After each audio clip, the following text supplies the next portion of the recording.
chickens.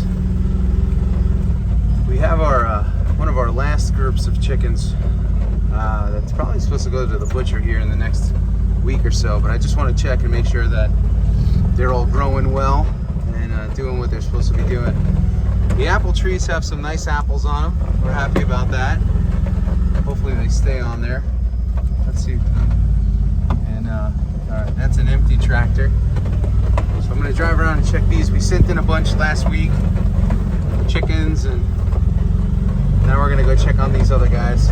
So the thing is, with any animal, this is what I like to say, when they're ready to go for processing, the longer you hold them, the more it's costing you. And I know that sounds sometimes terrible, but there's a truth to it in that, you know, it's expensive to raise these animals. So when they're ready, send them in and you'll be happy you did, because, you know, what's it going to cost us to feed a few hundred chickens for an extra week? You know, quite a bit of money. So just come and take a look here and see these guys. And you can see they're pretty much, this group's pretty much ready. A couple little guys, but I don't know. Now that I look at them, I'd probably, because we try to get them about 4 pounds, 4.5, once they're processed. They'll probably, I think they could use another week, actually. One more week for these guys. So I'm just coming out to take a look so I could tell our processor, hey, can we get them in the week after next? You can see this group's a bit smaller, so they could definitely use another week. So they're running a little bit behind, just a little bit. So I think what we're gonna do is we're gonna wait till late, the week after next, I don't know, probably the week of the 25th, 26th. And then there's this little groupo here. This is a group that could grow a little bit better. They're growing slow. So that's why we separated them out, and they were kind of in their own group. There we go, little focus there. They're in their own group. So they get unlimited feed, and they get, they don't have to compete as much. So one thing we'll do is we'll go through all these chicken tractors, and we'll extract whoever's super small and put them in a cage like I just showed you, or in a tractor like I just showed you. And then these guys will move every day. And that's how that story goes. So you can see, man, we've beat up a lot of ground here with chicken manure, and it's good. And this takes us through pretty much most of the season. You can see we still have some grass for the chickens. We have enough ground here. We could, you know, run another few groups through, another few, I don't know, I'd say we could probably run another 1,200 to 1,500 chickens through here. And there's one more down there. So anyway, I just am sizing everything up to see where we're at. It's always good to know where you're at in real time on the farm. I mean, we're in August. The temperatures here, I think next week they're gonna be at night in the 50s, which is pretty cool. So, you know, you don't want to keep your chickens out in weather as it starts to shift. It's been weird up here. It's been warm, but it's been cold too sometimes, even in the summer. So you really got to be aware of what's going on, you know, with your weather patterns when it comes to poultry, because when you're raising poultry outside, anything could happen, and weather is the greatest threat. The triple threat is rain, some wind, and cold temperatures. So if you have those three, man, you better put those heat lamps back out and put those tarps on, and just let them, between the heat lamp and the chickens, let them heat up their own setting here. But that's kind of where we're at. It's amazing. One of the things you're most excited about is when the chicks come in, the day-old chicks. They come in to start your season. For us this year, we started, I don't know if it was a mistake or not yet, we started our first batch of chickens in March inside, and they took forever to grow. I thought our customers were gonna kill me. Where's my chickens? Where's my chickens? Where's my chickens? I pre-ordered March 6th. I didn't get them until July. I said, I'm so sorry. It took us forever to grow these chickens because they were the Freedom Rangers. The temperature wasn't in our favor. It was just brutal. So anyway, we got crushed early on the chickens, and think about how much feed we spent. So we didn't make too much on the first batch of chickens. Not that you make much anyway, but we didn't do too well on that first batch this year. So it's unfortunate. You know, Lauren wrote a great post yesterday. It was an image on our Instagram and Facebook, which is always a good time. You guys should check that out. We're not Amazon. She said, we're not Amazon. We are not Amazon. And gave a whole story about it because, you know, look, when an order comes in, there's nothing we would rather do than snap our finger and say, boom, we got your order to you. Awesome. We got that order to you like within a day or two or three or sometimes even a week. But we can't do it. We can't do it.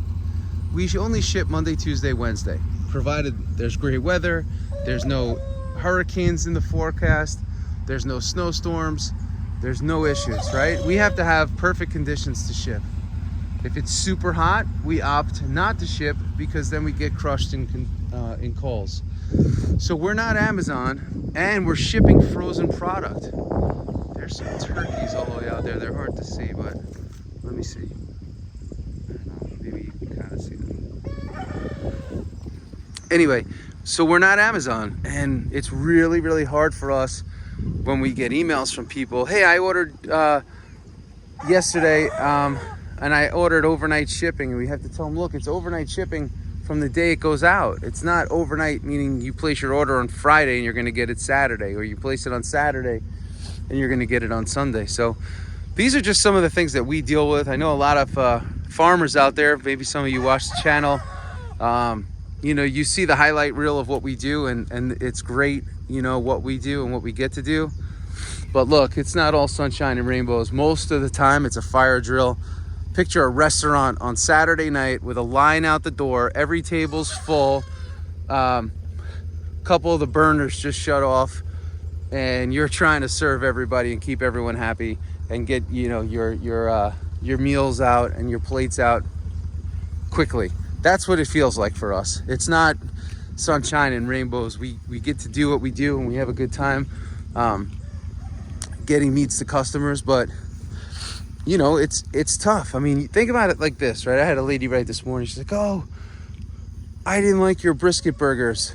You know, I thought they were, you know, it wasn't fresh meat. I'm like, what do you mean it wasn't fresh meat? What else is it? So, you know, you get messages like this, and then, you know, right after that, you get someone else that says, look, I loved your brisket burgers. They were the best we ever had. So who do you believe, you know? So what we do is we based everything on an average.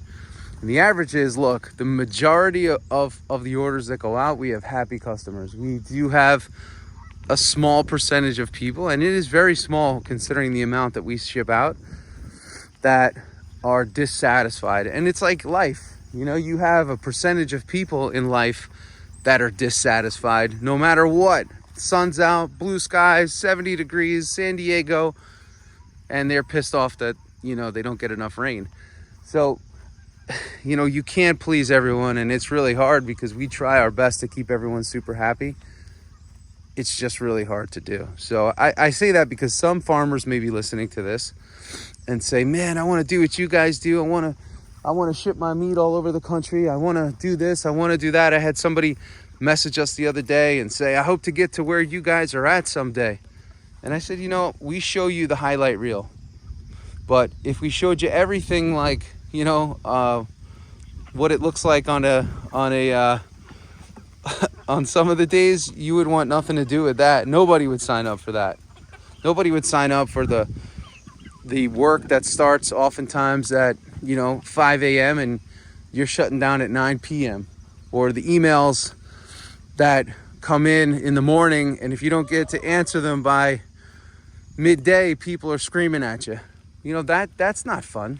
There's nothing fun about that. What's fun is spending time, you know, out on the pasture with the animals and doing that whole thing, and then meeting your customers that are really nice and appreciative. And, you know, even a lot of our customers we haven't met yet. And we host a big party on this downfield here, Lower Field Freedom Fest, which happens in a couple weeks, and you guys are more than welcome to come. I'll put a link in the bio or in the description here.